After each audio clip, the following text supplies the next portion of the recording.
What is going on, guys? I'm Alejandro Mendoza, and as you can tell from the title of this video, this is going to be a discussion on Meiko Mochizuki. I hope I pronounced her last name right, and how I think that the writers of Toei and that Toei animation in general are just murdering her character. I don't mean literally, I don't mean that they're actually going to kill her off, but I mean more as, obviously as her character personality wise and just who she is. I feel like that they're killing who she is as a character.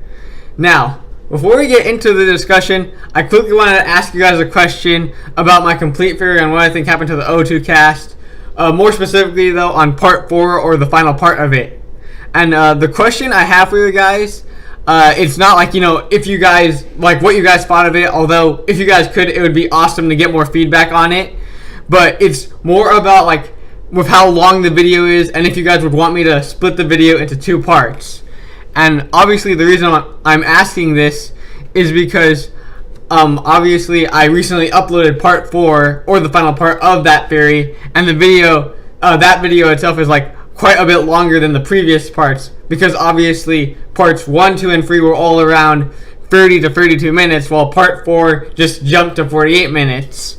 And because of that jump, I was wondering if you guys would want me to basically cut the video in half.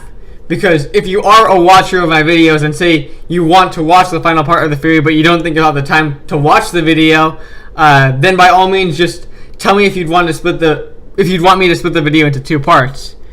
Because honestly, I think that because of just the sheer length of the final part, that in itself would deter a lot of people from watching the video, since like I said, it is very long and people might think that they won't have the time to watch it. But I quickly want to say that the reason why my videos are so long is because I put a lot of time and thought into these videos, and second, I just want to provide you guys with the best explanations and evidence that I can come up with, so that my theories and just videos in general are coherent and easy to understand. But if you guys really want me to split the final part of my theory in half and possibly split some of my other videos into smaller parts, I'd be more than happy to. Although, for me personally, whenever I see a video that is incredibly long, but I want to watch it, I usually just watch the video in increments. For example, say a video is 40 minutes long, and maybe I don't have the time to watch it all in one sitting. I'll probably just watch half of it one day, and then another day I'll just watch the next half. But again, that is just my personal preference, and obviously everyone has their own. So again, if you guys really want me to, I'll split the videos in half, even though I feel that watching something in increments is kind of the same as splitting the video in half. Maybe you guys just prefer to watch something in one sitting, and maybe you guys prefer to just watch something in one sitting, and I can understand that.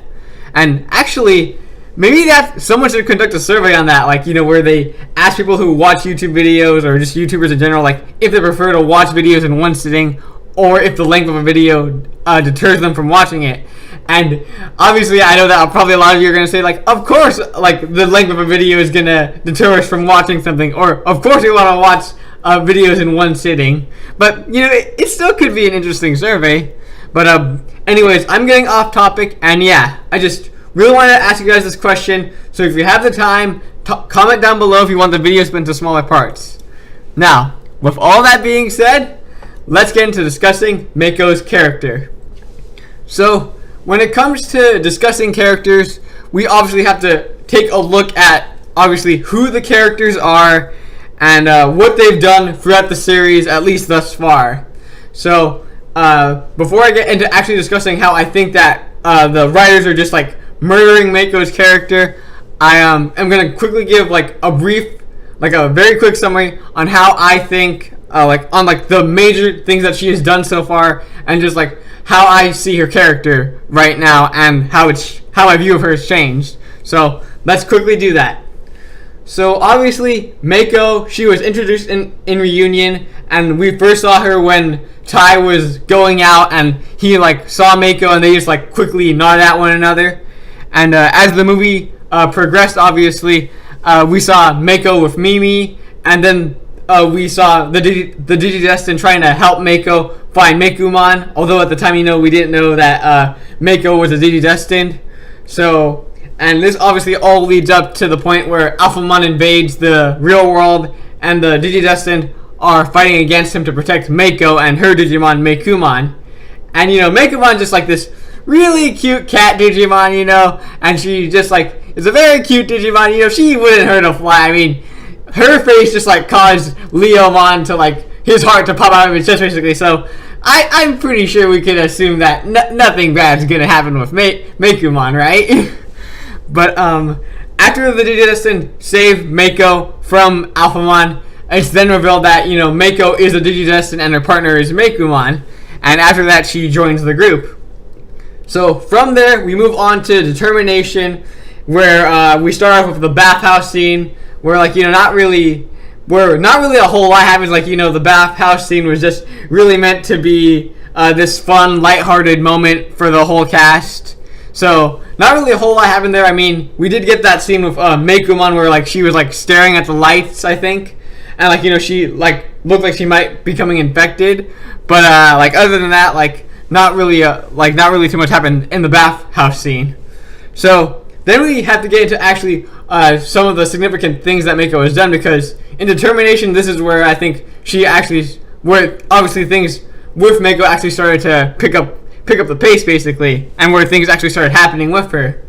And the two major things that happened in Determination with Meiko is firstly with Mimi, with because Determination, it was more focused on Joe and Mimi and them overcoming their own personal problems. And with Mimi, she obviously was very upset because she was struggling to see she was just struggling to see who she was. She was kind of losing who she was in a sense, because obviously a lot of the other girls were saying that she's very insensitive and just annoying.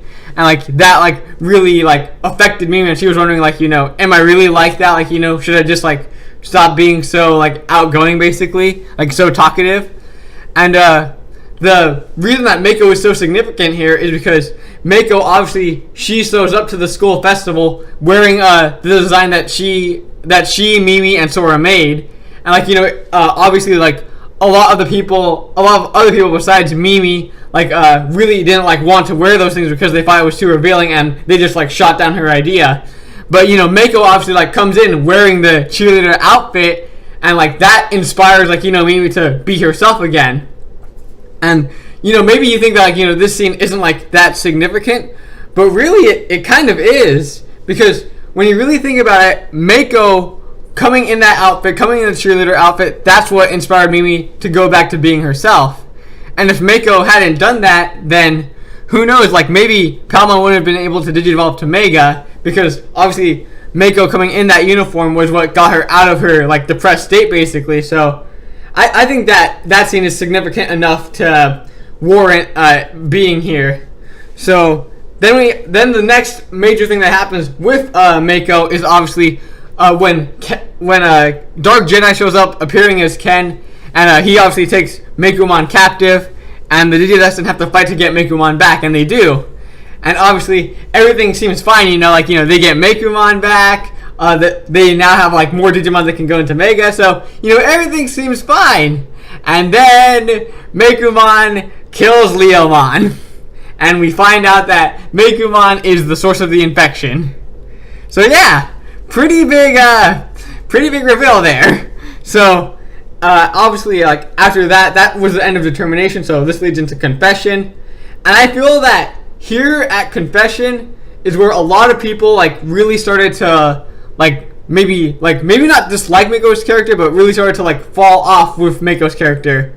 They really started to become more indifferent towards her and not caring as much for Meiko, because during Confession, throughout pretty much most of it, Meiko is just for the most part just crying the whole time, and she's just obviously very upset.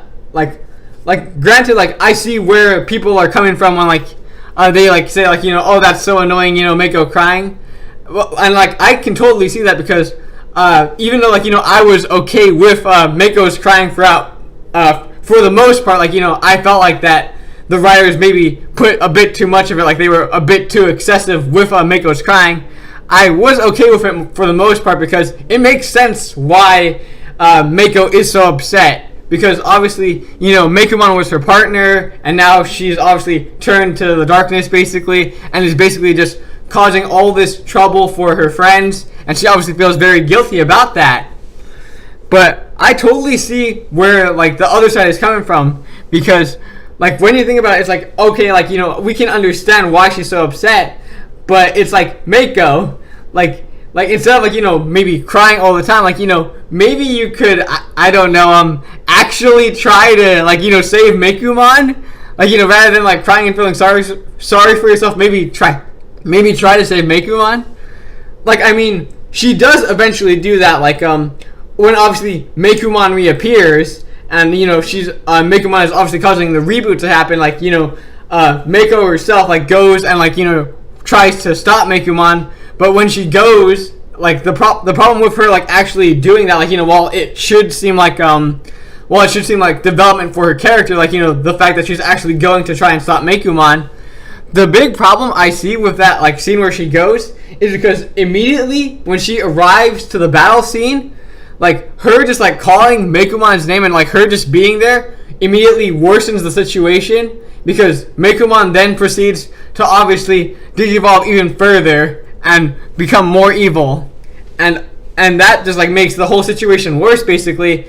And the reboot still happens anyway, even though Meiko decided to go there, the reboot happens anyway.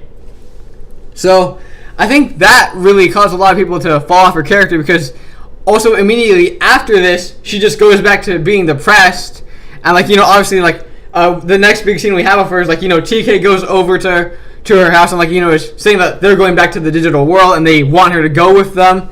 And here is, like, where we, like, it's revealed that, like, ever since, like, Meiko was little, like, ever since she had Mekumon with her, that, like, she knew that Mekumon was infected.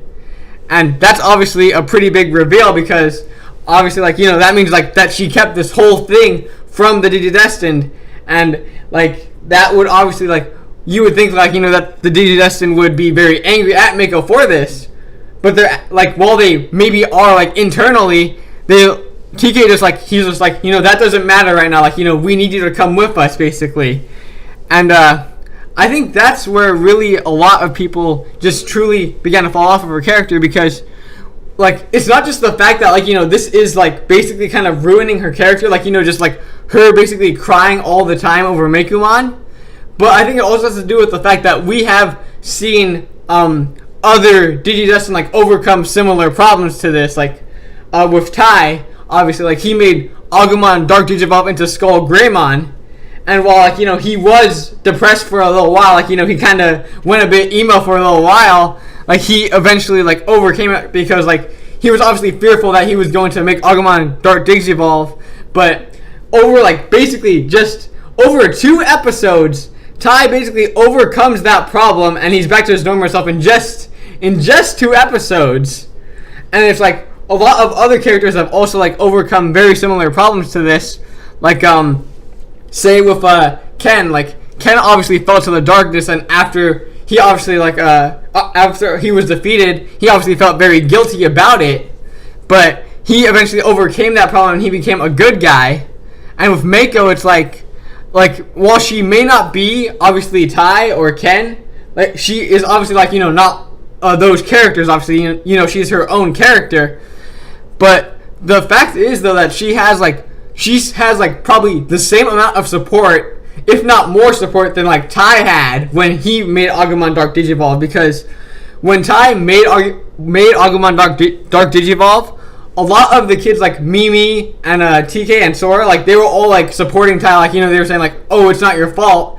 And the same goes with Meiko. Like, basically all the Digidestined are saying, like, it's not your fault that Mekumon Dark Digivolved, like, stop, don't blame yourself for it.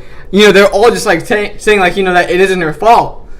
And, like, but, like, the problem is, like, she isn't, like, really buying it in a sense, because, like, obviously all the Digidestined have a right to be angry at her, because she obviously kept the information that Mekumon was infected from them.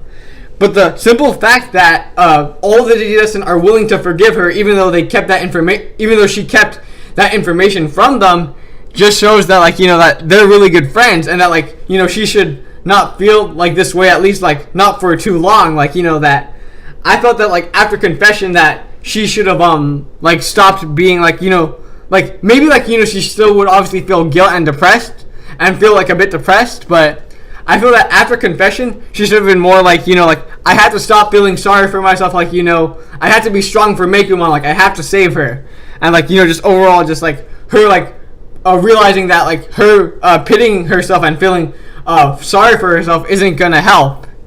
But like, we obviously don't get that, and then during Lost, like obviously like Meiko realizes that she wants to go back to the digital world, but obviously everybody has already left. But then like somehow she manages to make it into the digital world. Like we aren't actually told how she got into the digital world, and she obviously meets up with Sora, and like I think this is like the next big scene we get with her is where she's obviously talking to Sora and is trying to comfort Sora because Biyomon and Sora right now aren't really getting along because obviously the reboot happened and Biyomon is just like really untrusting of Sora right now. And during the scene, obviously, Meiko is trying to comfort Sora, and like I liked that scene because I felt that it fit her character a lot. Like I really like enjoy a lot of the moments like before like confession, like because like after confession, I feel like that like her character kind of starts going downhill because I originally personally like I liked her as a character, even though like she started off as like.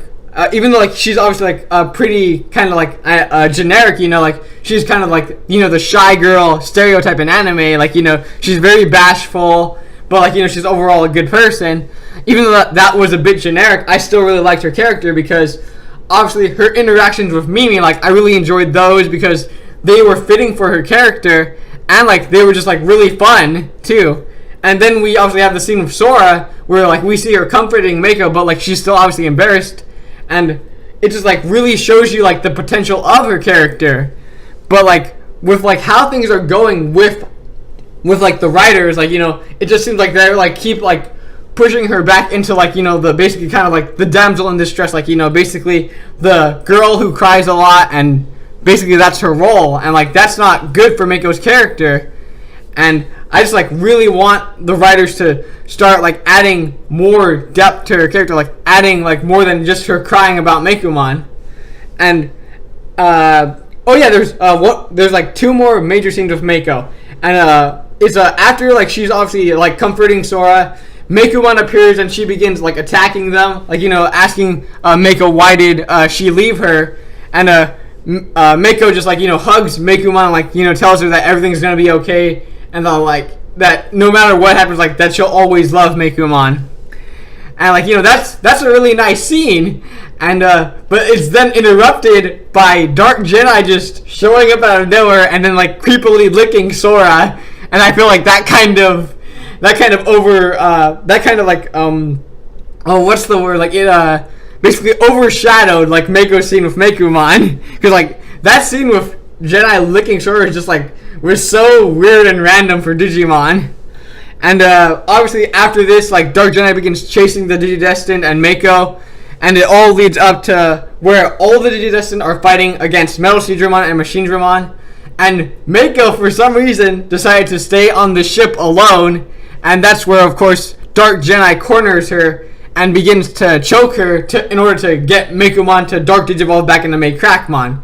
And Meikuman obviously does Dark Digivolve back into Meicrackmon, and that's basically, I think that's basically for the most part all the major scenes like with Meiko, like all the major things that have happened so far with her, and like just overall like what I think of her characters so far. And well, I mean we obviously have the Symbiosis trailer scenes too, and I think that's just made everything worse for Meiko too, because throughout the Symbiosis trailer scenes, most of them, like, we just, like, see her crying, like, for most of them. And it's like, oh, God, like, Meiko's just going to be crying again. Oh, God, like, can't it just stop? And I'd have to agree to an extent because, like I said, like, even though, like, I can understand why Meiko is so depressed, other Digidestined have, obviously overcome very similar problems to this. And she herself is a Digidestined. And not only that, she has the support of everyone to help her. But for some reason, like, that isn't enough, and she's just, like, continuing to blame herself and feel sorry for herself. And like I just feel like that's like hurting her character so much, because like I said, I actually enjoyed her character before like everything like before everything, like with like her blaming herself on Meikoman, and like her blaming herself for everything that happened with Meikoman and her just crying. Before that, I really did enjoy her character. And even now, I do see the potential for her character. I can still see her becoming a really good character. But that's all dependent on the writers, like actually giving her like say a scene of development, like say like in Symbiosis, like at one point she just like has a scene where she's like, you know, I had to stop feeling sorry for myself. I have to save Meikoman. I can't keep feeling sorry for myself. Like I feel like that could possibly begin like the basically like a path to redemption for Meiko's character, because it's like the audience would obviously be like, oh, she's actually like, you know, not gonna cry anymore. She's actually going to, you know, do something. Because if like they continue to just like put Meiko as like this just like crying damsel in distress, and just like this overall just like really like this weak character who just like feels sorry for herself all the time, like it's obviously gonna deter a lot of people from her. And I don't want to see that happen. I want to see her character actually grow and develop. But again, that's all up to the writers, and I hope that they actually do get into like fixing her character in a sense, like, and making her character better. And I feel that like in this situation, like completely off topic, but I feel that in this situation, if we had like some of the O2 cast, specifically if we had like Davis and Yoli here, that Meiko would be brought out of her depression like in an instant. Because if like Yoli was there, she'd probably get like tired of Meiko's like crying all the time, and she'd probably like do what she did with Kari, and like, you know, she'd like probably like literally slap some sense into Meiko and be like, you know, this isn't your fault, like, you know, you have to like be strong.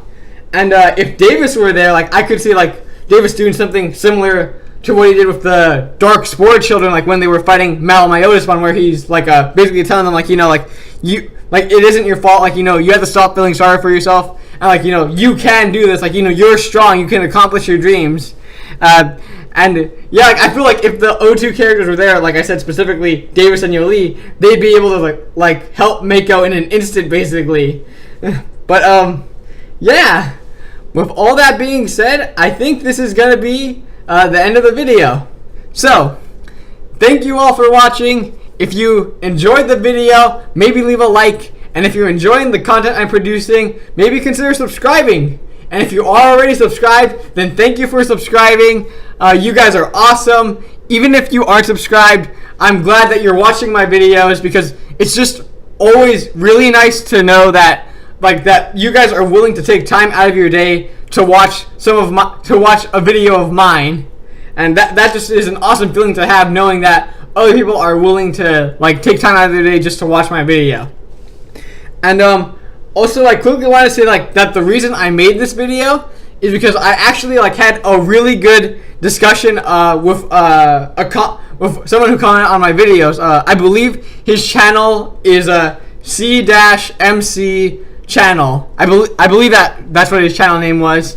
And we just had this really good discussion about Meiko's character, and about the O2 cast, and just like overall Try in general. And because of that, I was inspired to make this video. So thank you, C-MC channel. You're awesome.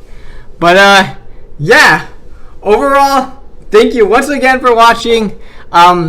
If you had any problems with this video, you know, if there's anything you think I left out about Meiko's character, or you felt that I overlooked, please leave it in the comments down below. I'd be happy to explain my thoughts on whatever you think I missed, and like just overall going over anything that you guys think that I should have gone over. But yeah, one more time, thank you all for watching. I am Alejandro Mendoza, and I will see you later. Bye.